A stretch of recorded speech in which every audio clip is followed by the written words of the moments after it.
Lewis, I want to ask Harrington about this directly because it doesn't really. I mean, yeah, they're fighters. Conor McGregor's a fighter. Conor McGregor's always in that outstanding shape. Always looks good. Point six, and I quote verbatim: Conor McGregor showed off his new physique ahead of his new bout of UFC 57. He says he could beat the shit out of both Conor, who fought Cowboy last year, but Harrington. Put your tongue away. I mean, look at this. Conor showed off his new physique. What are you talking about? Please explain. Okay, looks like Conor. Yeah, he looks ripped. He's in the weight room. He's just fucking done some buys and tries. He's fucking pumped the iron. He's pumping the iron. All right. And he looks great. He looks in tremendous shape. He always looks good. What are you talking about? Well, I mean, you know how everybody says heading into every fight, it's the best shape they've ever been in. I think Conor can actually back this one up. He showed pictures of what he looked like heading into the Cerrone fight. Show pictures of what he looked like heading into the Alvarez fight. I mean, this is a scarier looking version than either of those men. And I think what's very interesting is his nutritionist that he's been working with on this McGregor Fast program says that given where he's at in his camp right now, he thinks it's possible for him to get back down to 145 if, McGregor would like that challenge. Listen, anytime a nutritionist that works with a fighter or an athlete, they're going to say that. They're going to promise you the world. They're basically going to say, and I'm not talking shit about his nutritionist. I don't know who he is. I don't know his name. I don't know anything about it. I'm just saying my experience working with these type of people, they want to take the credit for all the hard work that the athlete does. And then they want to say, oh, it's my diet. It's my diet that did it. That's why he was so powerful. That's why he was so flexible. That's why he was able to deliver that punch the way he did, because he was recovering just perfectly. And he went into this one truly in his prime and truly peaking. I controlled all the variables just right. Trust me, this is what they do. So that's Conor McGregor's nutritionist there, trying to give himself a nice pat on the back and maybe just try and suck in a few extra customers. But God bless him. I'm not hating on him. I love when nutritionists suck in customers. Yeah. Have they sucked you in, Lewis? They're good at sucking in. Every nutritionist I've ever met, so good at sucking in. It's like what they do best. It's so funny because if you're building a business, and right, each fighter is a business, you almost want to give everybody on your team that feeling like they're the reason it happened. I watch it happen. If you go to when I used to work at Equinox, they did a really good job at this. They made every person at that place that worked there feel as if they were the heartbeat of that business. They'd go to the front desk and be like, you guys are the first people that greet people. You're the heartbeat of this business. This is we put our best foot forward. They go to the personal training department. It's like, you understand, without you guys, we wouldn't even have a business. The sales team, it's everything. So it's very funny. So I think probably a good fighter probably makes everyone on his team feel as if it's their fucking reason, and everybody performs at the absolute highest level. No, absolutely. Yeah. And as I say, I'm not hating on it, but that's just typically what, and to be honest, it's in any facet of life, everybody feels that their job is the most valuable, and God bless them, to them it is, and it should be. If that's your job, then that's what you want to take care of. Like when you're on a movie set, everybody feels that, if they're doing the lights or the camera or the sound or the props or costume or whatever, their job's the most important. Just like when you're getting ready for a fight, you have all these different, too many Indians, not enough chiefs. You've got a strength and conditioning coach. You got a boxing coach. You got a Muay Thai coach.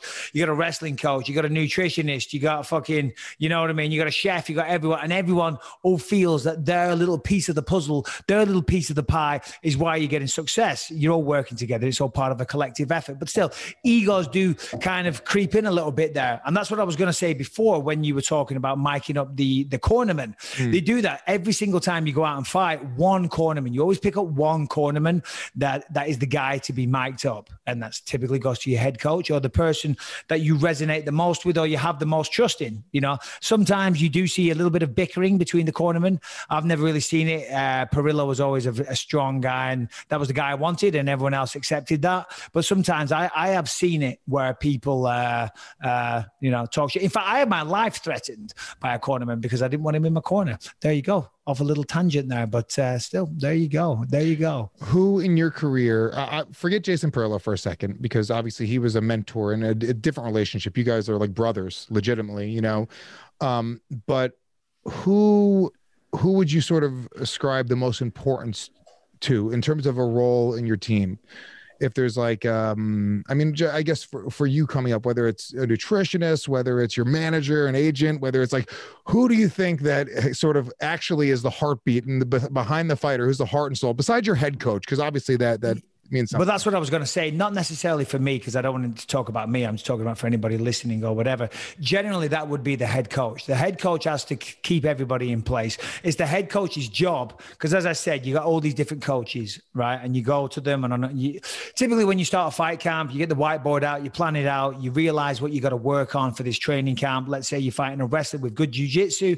Okay, so you want to get strong because you want to stop the takedowns. You want to work on your wrestling defense. You want to work on your jiu-jitsu, and you want to work on getting back to your feet. Of course, to do that, the guy's going to be strong, right? And you got to get in good shape and blah, blah, blah, blah, blah. You devise a plan, and then you categorize and prioritize which workouts should be priority. And then you do your schedule. And the problem is that everybody, does try and take over a little bit, because all coaches, they want to beast you. They want to push you to that next level. And it comes from a very good place. But one of the problems I found was like, I'd go, I've just done fucking circuits. I've done squats, whatever it is. I've pushed myself to the fucking brink. And then a few hours later, I'm in the gym and I'm like, can we go easy here today or whatever? Because, say if I was doing weights, I've done five rounds of sparring in the morning. I'm fucking exhausted. I've gone hard, multiple partners. I'm like, can we take it easy? No, we can't. Come on, meathead, let's go. Now, I'm not naming one coach or whatever, but then you go to Thai boxing. And they want to push you hard. Then you do jiu-jitsu and you're doing 5-5s of grappling with those guys. And every fucking session, you're redlining and you're being pushed to the brink. And all that's going to do is going to break down your body. You're going to get injured. And you're not going to maximize and get the best potential out of every single workout that you do. So you do need someone to prioritize and take the reins and tell that guy to slow down a bit, do more over there. You need more jiu-jitsu. In sparring, you were running out of steam. You got to do more running. So it's the head coach. The head coach does all of that. Is it hard for you to do that? Because number one, egos get involved. You want to be the fucking toughest guy out there, and if you're trying to be a UFC champion, you believe you're the toughest guy out there.